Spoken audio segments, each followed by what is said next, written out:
आता हे साळवी सारखे आता बघा तुम्ही बघितलं असेल बिचारा कुंकू एवढा दिवस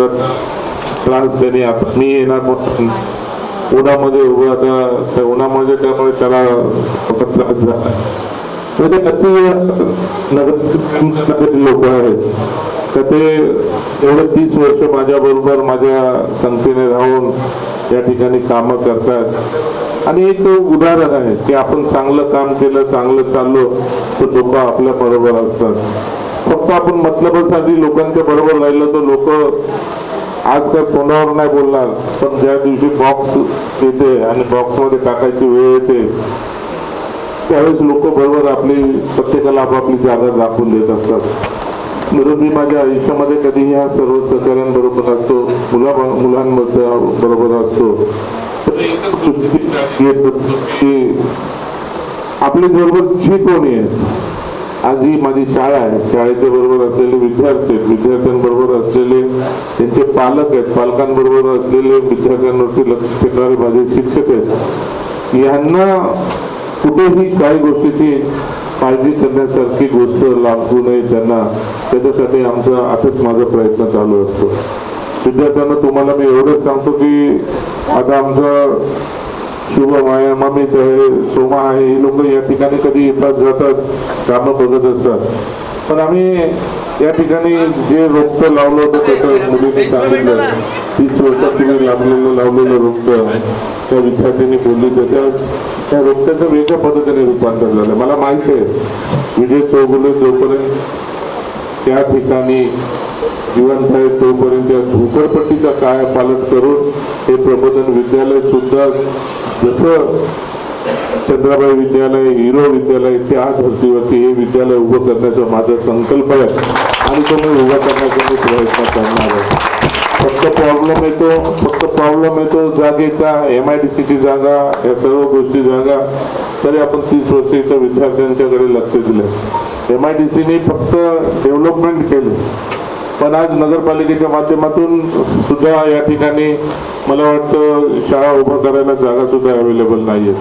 पण भविष्य काळामध्ये ज्यावेळेस ह्या इथल्या सर्व गोष्टी झोपडपट्टी पुनर्वसन होईल झोपडपट्टी डेव्हलपमेंट होईल त्यावेळेस आपली शाळा सुद्धा चांगल्या पद्धतीने डेव्हलप झालेलं तुम्हाला मी असो किंवा नसो पण ही तुम्हाला डेव्हलप झालेली दिसेल असं मी या ठिकाणी सांगतो माझा आनंद फक्त एका गोष्टीचाच आहे माझी एनर्जी फक्त एका गोष्टीचीच आहे की ही तुम्ही विद्यार्थी या स्लम मध्ये तुम्ही विद्यार्थी शिकता आज तुमच्या सर्व पालकांचा हातावरती पोट घेऊन तुमचे पालक तुम्हाला शिकवण्याचा प्रयत्न करता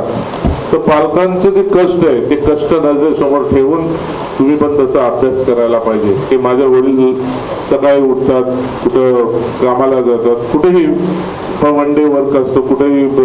रोजगार कोणी परमनंट वर्किंग तर कोणाचं नाही कोण रिक्षा चालवतो कोण काही करतो अशा पद्धतीने सर्व गोष्टीचं कामं चालू असतात आणि त्या याच्यामध्ये मुलांना तुम्हाला आई वडील शिकवण्याचा प्रयत्न करतात आम्ही तुमच्यासाठी आम्ही आमचा खालीचा वाटा असतो तुम्हाला माझ्या शिक्षकांचा वाटा असतो तुम्हाला मोठं करण्यामध्ये तर तुम्ही मोठं होऊन काहीतरी बना जसं आम्हाला आनंद होतो की कोणी आता नेव्ही मध्ये गेला कोण पोलीस मध्ये गेला ते काय मिळतं त्याच्या पलीकडे जाऊन कोणी इंजिनियर बनावं कोणी डॉक्टर बनावं अशा वेगवेगळ्या हुद्द्या आपल्या लोकांनी घ्यावं श्रीमंतांची मुलंच मोठी व्हावी अशाची गोष्ट नाहीये आपण पण जर कष्ट घेतले आपल्यामध्ये पण जर जिद्द असली तर आपल्याला या सर्व गोष्टी करण्याची ताकद मिळेल मला वाटतं येणारं भविष्य हा आपण आता मराठी मीडियम चालवतो येणाऱ्या भविष्य काळामध्ये CBSE वगैरे ह्या पण शाळा चालू करायला पाहिजे तर भविष्य काळामध्ये आपल्या इथं पण त्या प्रबोधन मध्ये पण CBSE चे वर्ग सुरू करण्याचा माझा संकल्प आहे आणि तो पूर्ण करीत पुढच्या वर्षी एखाद्या वेळेस आपण या 25व्या वर्षी नाही तर 26व्या वर्षीमध्ये आपण CBSE ची शाळा आपण आपल्या या ठिकाणी प्रबोधनच्या माध्यमातून सुरू करण्याचा माझा संकल्प आहे हे आमचं काय होतं की जसं जसं बदलत चालतं तसं तसं आपल्याला काही गोष्टी करायला पाहिजे कारण मराठी म्हणजे माध्यमिक आता आपण 10वी पर्यंतचं शिक्षण घेतो आपलं आता 10वीच्या नंतर आपण कॉलेजचं पण मुलांना कॉलेजचे आपले तर आपण मान्यता घेतली होती पण या ठिकाणी मग मुलांची ऍडमिशनच कमी यायला लागली मग मुलांना झोपडपट्टीत शिकल्यानंतर झोपडपट्टीमध्ये त्यांना त्या आपण बोलतो शहरी हवा असते, शहरामध्ये जाऊन कॉलेजमध्ये शिकायला पाहिजे, मोठं व्हायला पाहिजे, ही त्यांच्यामध्ये एक वेगळ्या पद्धतीचं अट्रॅक्शन असतं, त्या पद्धतीने चालतं. नाही तर आपण 11वी 12वीचे तिन्ही याचे आपण मान्यता सुद्धा घेतलेल्या होत्या. ठीक आहे, काय झालं नाही झालं, पण मला फक्त एवढंच सांगायचं आहे तुम्हाला की हे वाढदिवस आहे, तो वाढदिवस माझा वाढदिवस नसून हा तुमच्या सर्वांचा वाढदिवस आहे. तुमच्या आयुष्यातील एक सोन्याचा दिवस आहे. 30 वर्ष मी सातत्याने मी इथे येतो तेव्हा मला आनंद वाटतो की 30 वर्षामध्ये आज मुलं म्हणजे सातत्याने म्हणजे आज एवढी मुलं या शाळेतून गेली, प्रबोधन विद्यालयातून. आज पण आपली पट संख्या किती आपली मॅडम, आपली सर्व टोटल शाळेची 1,500पर्यंत आपली पटसंख्या आहे दोन्ही शाळेची मिळून. म्हणजे आपण विद्यार्थी घडवण्याचा आपण विचार करतो. म्हणून मुलांना तुम्हाला सांगतो, मला एक तुमच्यामध्ये येऊन एक आनंद मिळतो. वाढदिवस साजरा करत असताना एक आनंद वेगळा मिळतो. तर पहिलीतून येणारा विद्यार्थी 10वी पर्यंत येतो तेव्हा तो बघत जातो की साहेबांचं डेव्हलपमेंट बघत जातो. तसं तुमच्यामध्ये सुद्धा डेव्हलपमेंट व्हायला पाहिजे. चांगल्या पद्धतीने अभ्यास करून तुम्ही नाव नोकरी मिळवायला पाहिजे. आणि चांगला आता मी 10वीच्या सेंडअपला येतो, तो पण माझा रुटीन आहे. 30 वर्षापासूनचा रुटीन आहे आणि वाढदिवसाचा एक दिवस. हे 2 दिवस तर मी सातत्याने कधी शाळेच्या मध्ये कधी हे नाही करत. मला वाटतं गॅदरिंग वगैरे यावर्षी प्रपोजल अजून तुम्ही 26 जानेवारीला गॅदरिंग वगैरे करता. म्हणून तुम्हाला सर्व विद्यार्थ्यांना माझी विनंती, चांगला अभ्यास करा, मेहनत करा. आणि जसं मी येतो तुमच्यामध्ये वाढदिवस साजरा करतो तसं मला पण वाटतं की तुम्ही मोठे बनून तुम्ही जे मोठे झालात तर तुमच्याबरोबर एखादा क्षण घालून तोच आनंदाचा क्षण तुमच्याबरोबर द्विगुणित करण्यासाठी मला सुद्धा आनंद मिळावा असं मला सुद्धा वाटतं. तुम्हाला सर्वांना माझी एकच विनंती आहे,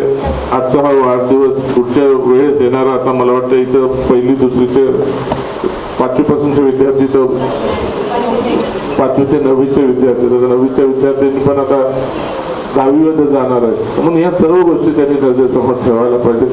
मला वाटतं मम्मी तर आपल्याला इथं शुभम आपल्या इथं किती विद्यार्थी येतं, किती टोटल विद्यार्थी किती करतात आपल्याकडे आता टोटल आपल्या शाळेत 700 विद्यार्थी आहेत. प्रत्येकाला छावाचा एक दिवस दे आणि प्रत्येकाला बसेस लावून प्रत्येकाला एक 3 टप्प्यामध्ये 200-200च्या अशा टप्प्यामध्ये सर्व A to Z विद्यार्थ्यांना छावा पिक्चर दाखवणार असं तुला मी शुभमला सांगतो. त्याच्याबरोबर तुम्ही सर्वजण जाऊन